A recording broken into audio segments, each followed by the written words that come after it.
वालेकुम सलाम जानू केड़ा हाल है ने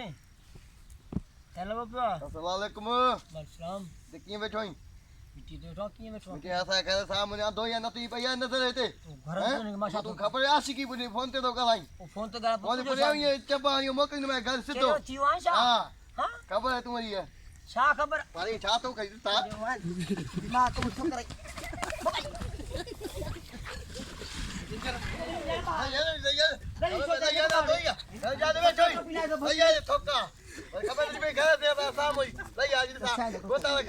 होता तो खारांगे मुखे तो दसा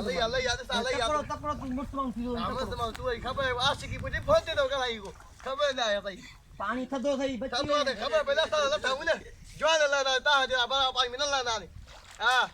यार तू छजो मैं माफ क्यों मैं माफ कई माफ क्यों मैं शायद खबर तू आशिकी पुनी फोन ते तो गई याद